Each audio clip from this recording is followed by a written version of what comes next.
It's one of the slowest periods on the sports calendar. Football's stuck between free agency and the draft. Baseball is transitioning between spring training and opening day. The Final Four nearly a week out. The NBA and NHL, well, their seasons are so long, it's going to be at least a month before either gets remotely interesting. So we counter-program. Pretty big hole to fill. Why not fill it with Rick Willis and the state-of-the-art prep coverage you find only on the ASR. Mr. Willis, long time no see. Yeah, long time no see. Yeah, it's been bliss, hasn't it? All right. It was a very blissful week. It was a nice change with you out for you here. We ride. We start with girls lacrosse pitch at Torrey Pines. They host the Potomac Panthers out of McLean, Virginia. Less than 4 minutes into the contest, my Sharabani lies over the ocean. Ariella Sharabani makes it 2-0 Falcons. SDSU commit McKinnon. Kelly McKinnon goes on to the net once, twice, and 3 times for McKinnon, but Potomac would counter with a young lady by the name of Cortland Caskin.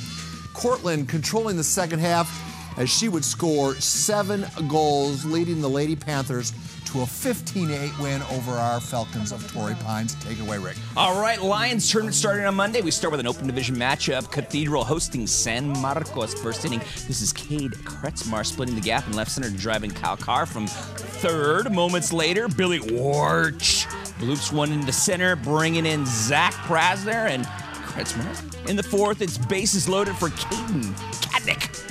That's right, and he'll clear them with a double down the third base line. San Marcos mercy rules Cathedral, the final 13-1. Paul Rudy.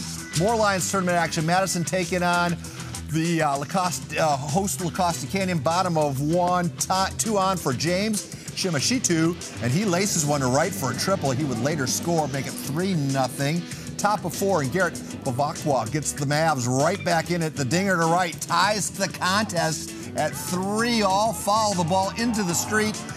Bottom of 5, Connor Bell puts the Warhawks back on top. The double scoring Adam Lovato for the game winner. The final 4-3 Warhawks on top. Wilson? How long have you worked together, Paul? And you still get it wrong. One more from the Poway Ocean State's third pitch into the game. The State's Angela Peraza helps his team with a solo home run that clears the left center field as they take a 1-0 lead. But in the bottom of the 7th, the score tied at 4. The Titans' Cooper Fowler would get the walk-off double that scores to Kylan Nevin all the way from first as they win a close one. The final 5-4 Titans. Paul. Lions Premier Division. Santana playing host to Claremont. In the 4th inning, Santana takes the early lead when Aiden Donovan singles to right, scoring Ben Sampson. The Chieftains go up 3-1, though, in the 5th. That's Jim Jarvis with the RBI single, bringing in Jacob Clem. He comes in from third. Santana would score 6 times in the 6th frame, including this RBI single from Braden Klawacki. The Sultans win it in the final score 7-3. Rick. Oh, you remember my name. That's because I wrote it down on the back of this. 4A matchup, West Hills and Mar Vista meeting at Mission Bay. Bottom of 4, this is Danny Ortiz sending one through the left side. That scores Victor Herrera to put the Mariners up 2-0. Top of 6, and this is Gavin Candira gets one back for the Wolfpack. That scores Steven Cristini to make it 2-1, but Mar Vista defense holding on.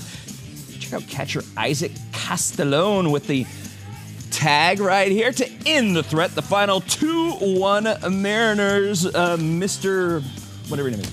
Final Lions Invitational game. This is D5. La Jolla taking on University City. Bottom of the 4th, 2 on. University City senior Zach White will clear the 287 mark. That's a big bomb. On the mound, Zach pretty good too. He goes 5 1/3 innings with 5 strikeouts, leading the Centurions to a 6-0 shutout. They are now 1-0 in tournament play, 6-4 on the year. Your final score: U City 6, La Jolla nothing.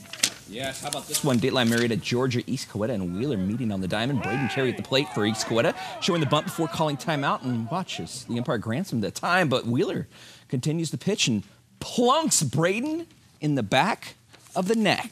I guess this is what they call bad sportsmanship. Yes. Ouch. Final thoughts, Rick. Yes, all of these highlights will be posted shortly on KWSI.com and distributed on all of our social media sites. Look forward to it. I'll see you tomorrow, right?